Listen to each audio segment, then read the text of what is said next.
ഇന്നത്തെ ഉച്ചയേക്കാൾ ചിത്തയായിരിക്കും ഇന്നത്തെ വൈകുന്നേരം. ഇന്നത്തേക്കാൾ തിന്മ നിറഞ്ഞതായിരിക്കും നിങ്ങൾ കടന്നു പോകുന്ന ഓരോ നാളും. എന്ന് പറഞ്ഞാൽ ഇന്ന് രാവിലത്തേതിനേക്കാൾ മോശമായിരിക്കും ഇന്നത്തെ ഉച്ച. ഇന്നത്തെ ഉച്ചയേക്കാൾ ചിത്തയായിരിക്കും. നമസ്കാരം, പുതിയൊരു വീഡിയോയിലേക്ക് എല്ലാവർക്കും സ്വാഗതം. നിങ്ങൾ ചോദിക്കുന്നില്ലേ, എല്ലാവരും വിചാരിക്കുന്നില്ലേ, ആദില നൂറമാരെ മാത്രം എന്തുകൊണ്ടാണ് എല്ലാവരും ടാർഗറ്റ് ചെയ്യുന്നത്, അല്ലെങ്കിൽ എന്തുകൊണ്ടാണ് എല്ലാവരും വെറുക്കുന്നത്, എന്തുകൊണ്ടാണ് ഇവരെ മാത്രം എല്ലാവരും ഇങ്ങനെ പറയുന്നത്? ഒരുപാട് പേര് ഇതുപോലെ ജീവിക്കുന്നുണ്ടല്ലോ, ആരും അങ്ങനെ അവരുടെ പുറകെ പോകുന്നില്ലല്ലോ എന്ന് നിങ്ങൾ എല്ലാവരും വിചാരിക്കുന്ന പോലെ ഞാനും വിചാരിക്കാറുണ്ട്. പക്ഷെ ഇവർ ചെയ്തു കൂട്ടിയ പ്രവൃത്തികൾ എന്ന് പറഞ്ഞു കഴിഞ്ഞാൽ അതിലും ഭയങ്കര ഭീകരമാണ്. എന്താണെന്ന് വെച്ച് കഴിഞ്ഞാൽ ഇപ്പോൾ തന്നെ എന്ന് പറഞ്ഞാൽ ആ ഉസ്താദിനെ കളിയാക്കുന്നത് നിങ്ങൾ കണ്ടോ? അതായത് നമുക്ക് എന്ന് പറഞ്ഞു കഴിഞ്ഞാൽ നമ്മുടെ ഇന്ത്യയാണ്, നമുക്ക് എങ്ങനെ വേണമെങ്കിലും നമുക്ക് ജീവിക്കാം. മതത്തോടു കൂടി ജീവിക്കാം, മതമില്ലാതെ ജീവിക്കാം, പള്ളിയിൽ പോകാം, അമ്പലത്തിൽ പോകാം, അതുപോലെ ചർച്ചിൽ പോകാം, ഇവിടെ എല്ലാം പോകാം, പോകാതെയും ജീവിക്കാം. ആരും നമ്മളെ പിടിച്ചുകൊണ്ട് പോകത്തൊന്നുമില്ല. പക്ഷേ മറ്റുള്ള മതവിശ്വാസങ്ങളെയോ അല്ലെങ്കിൽ അവനവൻ്റെ തന്നെ മതവിശ്വാസങ്ങളെയോ നമ്മൾ കുറ്റം പറയാൻ പാടില്ല. പോകുന്നവൻ അമ്പലത്തിൽ പോകുമ്പോൾ നീ അടിയാറെ പോകുന്ന അമ്പലത്തിൽ അയ്യേ, അതുപോലെ തന്നെ പള്ളിയിൽ പോകുമ്പോൾ അയ്യേ, ചർച്ചിൽ പോകുമ്പോൾ അയ്യേ എന്ന് പറയാൻ നമ്മൾ പാടില്ല. കാരണം എന്താ വെച്ചാൽ പോകുന്നവർ പോയിക്കോട്ടെ, നമ്മുടെ വിശ്വാസം ഇതാണ്. അല്ലാതെ എനിക്ക് അവരെ കളിയാക്കണം, അവരെ സമൂഹത്തിന്റെ മുമ്പിൽ അങ്ങ് ഇല്ലാണ്ടാക്കണം എന്നൊക്കെ പറഞ്ഞിട്ട് കളിച്ചു കഴിഞ്ഞാൽ എൻ്റെ പൊന്നു മക്കളെ, ആദ്യം നിങ്ങളൊരു കാര്യം ആലോചിക്കുക. അതായത് നിങ്ങൾ തന്നെ പറയുന്നൊരു കാര്യമുണ്ട്, നിങ്ങളുടെ ബാപ്പമാര് സൗദി അറേബ്യയിൽ കിടന്നിട്ടാണ് നിങ്ങളെ വളർത്തിയത്. സൗദി അറേബ്യയിലെ മണ്ണിൽ നിന്നാണ് നിങ്ങൾക്ക് ശരിക്കും പറഞ്ഞു കഴിഞ്ഞാൽ ഒരു ജീവിതം തരാൻ അങ്ങേർക്കായത്.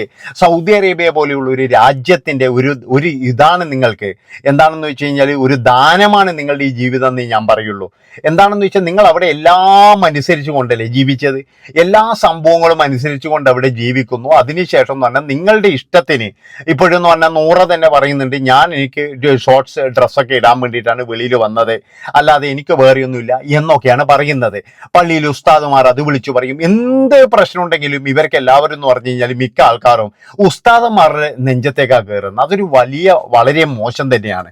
എന്ത് പ്രശ്നം ഉണ്ടെങ്കിലും ഇവർ ചെയ്യുന്നത് ഉസ്താക്കന്മാരുടെ നെഞ്ചത്ത് കയറുക എന്ന് മാത്രമാണ് ചെയ്യുന്നത്. നിങ്ങൾ ആലോചിച്ച് നോക്കണം. അതായത് പിന്നെ ഇവിടെ എന്ന് പറഞ്ഞു കഴിഞ്ഞാൽ നമ്മുടെ കൃഷ്ണഭക്തി ആയാലും അല്ലെങ്കിൽ എന്ന് പറഞ്ഞാൽ എന്തെങ്കിലും തരത്തിൽ ഇപ്പോൾ എങ്ങനെ നടക്കുന്നവരായാലും, ഇതിനിടയ്ക്ക് എന്തോ വേറൊരു സ്ത്രീ വന്നിട്ട് ഞാൻ ഹിന്ദു ആകുന്നെന്തോ പറഞ്ഞു. അതും എല്ലാവരും പറയുന്നത് ഈ ഉസ്താക്കന്മാരെയാന്ന്. നിങ്ങളൊരു കാര്യം ആലോചിച്ച് നോക്കണം. ഈ ഉസ്താദ്മാർ എന്ന് പറഞ്ഞു കഴിഞ്ഞാൽ നിങ്ങൾ എല്ലാ ഇതിലും, അതായത് ഉസ്താദ് മാത്രമല്ല, നമ്പൂരി മാത്രമല്ല, പള്ളിയിലേച്ചൻ മാത്രമല്ല, എല്ലാത്തിലും എന്ന് പറഞ്ഞാൽ നല്ലതും കെട്ടതും ഒക്കെ ഉണ്ടാവും. ഒരു കാര്യം നിങ്ങൾ ആലോചിച്ച് നോക്കുക, നല്ല ഒരുപാട് പണ്ഡിതന്മാർ നമ്മുടെ ഇടയിലുണ്ട്, ഒരുപാട് നല്ല പണ്ഡിതന്മാരുണ്ട്. അതാണ് നിങ്ങൾ മനസ്സിലാക്കേണ്ടത്.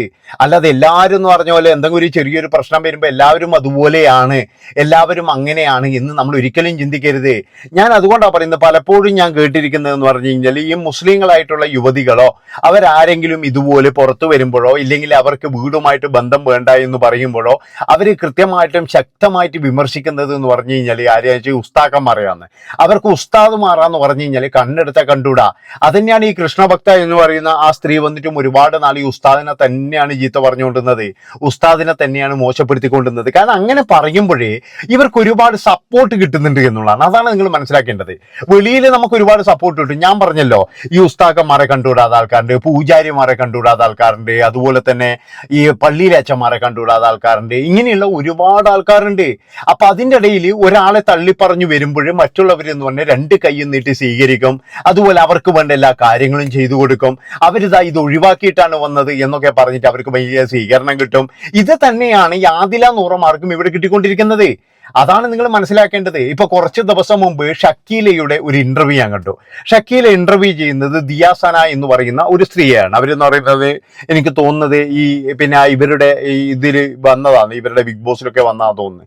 അപ്പൊ അവരെ ഇന്റർവ്യൂ ചെയ്തപ്പോൾ ഈ ശബരിമല വിഷയവുമായിട്ട് ചോദിച്ചിരുന്നു.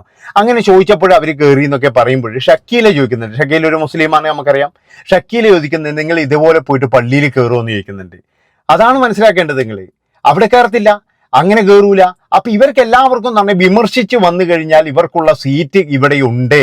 ഉസ്താദിനെ ഇതുപോലെ പറഞ്ഞു കഴിഞ്ഞാൽ കയ്യടിക്കാൻ ആൾക്കാരുണ്ട്. ഉസ്താക്കന്മാർ പറയുന്നതൊക്കെ വളരെ നീചമായ പ്രവൃത്തിയാണ്.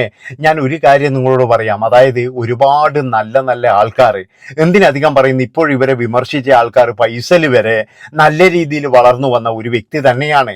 അവരൊക്കെ എന്ന് പറഞ്ഞാൽ മദ്രസ പഠിച്ചിട്ടുണ്ട്, സ്കൂളിൽ പഠിച്ചിട്ടുണ്ട്. അതുപോലെ തന്നെ ഇനി ക്രിസ്ത്യാനികളാണെങ്കിൽ വേദപാഠത്തിന് പോകുന്ന ആൾക്കാരുണ്ട്, ഇനി ഹിന്ദുക്കളാണെങ്കിൽ അവരും പിന്നെ സംസ്കൃതവും മറ്റേതൊക്കെ പഠിക്കുന്ന ആൾക്കാരുണ്ട്.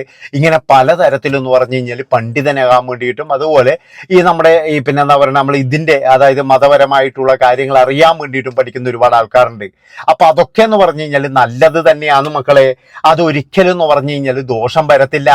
നിങ്ങൾ വിചാരിക്കുന്നല്ലേ, നിങ്ങളുടെ അപ്പന്മാർ എന്ന് പറഞ്ഞാൽ സൗദി അറേബ്യ എന്ന് പറയുന്ന രാജ്യത്ത് കിടന്ന് ആ ഒരു ബർക്കത്തുള്ള പൈസ കൊണ്ട് നിങ്ങൾ അവിടെ പഠിച്ച് നിങ്ങൾക്ക് എല്ലാ കാര്യങ്ങളും നിങ്ങൾ അവിടെ നിന്ന് നേടിയിട്ട് നിങ്ങൾ ഇവിടെ വന്നിട്ട് ഉസ്താദ് പ്രസംഗിക്കുമ്പോഴും നിങ്ങൾ കളിയാക്കിയിട്ടുണ്ടെങ്കിൽ എൻ്റെ പൊന്നു മക്കളെ, നിങ്ങൾ ഇപ്പൊ സമൂഹത്തിൽ നിന്ന് നാണം കെട്ടില്ലേ?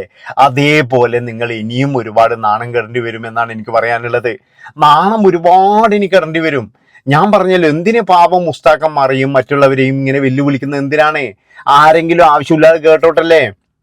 ഒരാൾ പ്രസംഗിക്കുന്നുണ്ടെങ്കിൽ അങ്ങേര് പ്രസംഗിച്ചോട്ടെ. നിങ്ങൾക്ക് താല്പര്യമുണ്ടെങ്കിൽ കേൾക്കുക, താല്പര്യമില്ലെങ്കിൽ കേൾക്കാതിരിക്കുക. ഇപ്പൊ നമ്മുടെ നാട്ടിൽ ഇപ്പൊ മാതാ അമൃതാനന്ദമയി വരുന്നുണ്ട്. അതുപോലെ തന്നെ എന്ന് പറഞ്ഞു കഴിഞ്ഞാൽ അങ്ങനെ പല പണ്ഡിതന്മാർ വരുന്നുണ്ട്. അപ്പൊ ഇഷ്ടമുള്ള ആൾക്കാർ പോകുന്നുണ്ട്, ഇഷ്ടമുള്ള ആൾക്കാർ പോകുന്നില്ല. അതുപോലെ മാർപ്പാപ്പയെ കാണാൻ പോകുന്ന ആൾക്കാരുണ്ട്, സൗദി അറേബ്യയിൽ ഉംറ ചെയ്യാൻ പോകുന്ന ആൾക്കാരുണ്ട്. ഇഷ്ടമുള്ളവർ പോകുന്നുണ്ട്. ഇഷ്ടമുള്ള മുസ്ലിങ്ങൾ മാത്രമേ പോകുന്നുള്ളൂ. എല്ലാ മുസ്ലിങ്ങളും പോകുന്നുണ്ടോ? ഇല്ല. അതുപോലെ ഇഷ്ടമുള്ള ക്രിസ്ത്യാനികൾ പോകുന്നു, എല്ലാ ക്രിസ്ത്യാനികളും പോകുന്നുണ്ടോ? ഇല്ല. ഇഷ്ടമുള്ള ഹിന്ദുക്കൾ പോകുന്ന എല്ലാ ഹിന്ദുക്കളും പോകുന്നുണ്ടോ? ഇല്ല. അതാണ് നിങ്ങൾ മനസ്സിലാക്കേണ്ടത്. ആവശ്യമുള്ളവരൊക്കെ അതുപോലെ ചെയ്തോട്ടെ. നമ്മൾ എന്തിനാണ് ഇതിൻ്റെ അകത്ത് കിടന്നിട്ട് അവരെ ഒരുമാതിരി ആക്കുന്നതെന്നൊക്കെ പറയില്ലേ, എന്തിനാണ് അങ്ങനെ ആക്കിക്കൊണ്ട് സംസാരിക്കുന്നത്? ഇവിടെ എല്ലാവർക്കും എന്ന് പറഞ്ഞാൽ എങ്ങനെ വേണമെങ്കിലും ജീവിക്കേണ്ട അധികാരങ്ങളുണ്ട്. നിങ്ങൾക്കിപ്പോൾ പൈസയും കാര്യങ്ങളും ഒക്കെ ഉണ്ട്, നല്ല ജോലിയുണ്ട്. ഇതൊക്കെ ഉണ്ടാക്കി തന്നത് ആരാണ്? നിങ്ങളുടെ മാതാപിതാക്കളാണ്. അവരെ നിങ്ങൾക്ക് വിദ്യാഭ്യാസം തരാതിരുന്നുവെങ്കിൽ നിങ്ങളുടെ അവസ്ഥ എന്തായിരിക്കും? നിങ്ങൾ ഇപ്പോഴും പറയുന്നില്ലേ, ഇപ്പോൾ എന്താ പറയേണ്ടത്, ഒരുപാട് കുറച്ച് കാണിക്കുന്നുണ്ടല്ലോ. നിങ്ങൾക്ക് നല്ല വിദ്യാഭ്യാസം തന്ന് നിങ്ങളുടെ ബാപ്പമാറിനല്ലേ, അല്ലാതെ വേറെ ആരുമല്ലല്ലോ. വേറെ ആൾക്കാരും ആണോ നിങ്ങൾക്ക് പൈസ മുടക്കിയത്? ഇപ്പോഴും നിങ്ങളെ താങ്ങി നടക്കുന്ന ഏതെങ്കിലും ഒരു ടീമുകൾ നിങ്ങൾക്ക് 5 പൈസ തന്നിട്ടുണ്ടോ? നിങ്ങളുടെ വിദ്യാഭ്യാസത്തിന്, നിങ്ങളുടെ ചെലവിന് പൈസ തന്നിട്ടുണ്ടോ? നിങ്ങൾ പറയുന്നത് ഞങ്ങളെ ചേർത്ത് നിർത്താൻ ഒരുപാട് പേരുണ്ട്, ഒരുപാട് പേരുടെ തേങ്ങ കൊലയാണുള്ളത്, ഒരാളും ഇല്ല. ആരാണ് നിങ്ങൾക്ക് വേണ്ടിയിട്ട് പൈസ ചെലവാക്കാൻ ഉണ്ടാവുക? എല്ലാവർക്കും പറയാൻ എളുപ്പമാണ്, ചേർത്ത് നിർത്താൻ പറയാൻ എളുപ്പമാണ്. പക്ഷെ 10 പൈസ ഒരാൾ പോലും ചെലവാക്കൂല. അതാണ് നിങ്ങൾ മനസ്സിലാക്കേണ്ടത്. 10 പൈസ ചെലവാക്കാതെ ചില ആൾക്കാരൊക്കെ എന്ന് പറഞ്ഞാൽ വലിയ വായിൽ ഡയലോഗ് അടിക്കും, ഞങ്ങൾ ഭയങ്കര സപ്പോർട്ടിങ് ആണ്. അതാണ് ഇപ്പോഴും നടന്നുകൊണ്ടിരിക്കുന്നത്. ഇപ്പോഴെടുത്ത് തലയിൽ വെക്കാനും അതുപോലെ തന്നെ എന്ന് പറഞ്ഞാൽ എല്ലാ കാര്യങ്ങളും ഞാനാണ് ഗാഡിയൻ, ഞാൻ വരാം എന്ന് പറഞ്ഞ് പറയാനൊക്കെ ഒരുപാട് ആൾക്കാരുണ്ടാകും. പക്ഷെ ഇതിൻ്റെയൊക്കെ അടിത്തറ എന്ന് പറയുന്നത് നിങ്ങൾക്ക് തന്ന വിദ്യാഭ്യാസവും അതുപോലെ നിങ്ങൾക്ക് തന്ന ജീവിതവും, അത് നിങ്ങളുടെ ബാപ്പമാരുടെ ദാനം തന്നെയാണ്. എന്നിട്ട് ആർക്കോ വേണ്ടിയിട്ടും പിന്നെ ബിഗ് ബോസ് പോകാൻ വേണ്ടിയിട്ടും അവരെയൊക്കെ തള്ളി പറഞ്ഞിട്ടുണ്ടെങ്കിൽ അത് നിങ്ങളുടെ ഒരു പോരായ്മകൾ തന്നെയാണ്. നിങ്ങളൊന്നും ചെറിയ കുഞ്ഞുങ്ങളല്ല, 10-26 വയസ്സായ കുട്ടികളാണ്. അതുകൊണ്ട് തന്നെ എന്ന് പറഞ്ഞാൽ നിങ്ങൾക്ക് ഇനി കൃത്യമായിട്ട് വേറെ പറഞ്ഞു തരേണ്ട ആവശ്യമൊന്നുമില്ല. എല്ലാ കാര്യങ്ങളും നിങ്ങൾക്കറിയാം. അതുകൊണ്ടാണ് ഞാൻ പറയുന്നത്, പൊതുസമൂഹത്തോടെ ഇവർക്ക് പുച്ഛമാണ്. പൊതുസമൂഹത്തെ ഇവർക്ക് കണ്ടൂടാ. ഇവരുടെ മനസ്സിൽ എന്ന് പറഞ്ഞാൽ ദയാദാക്ഷിണ്യം ഇങ്ങനെയുള്ള കാര്യങ്ങളൊന്നുമില്ല. ഇത്രയും പറഞ്ഞുകൊണ്ട് ഈ ഒരു വീഡിയോ ഇവിടെ വെച്ച് വൈൻഡപ്പ് ചെയ്യാണ്. നന്ദി, നമസ്കാരം.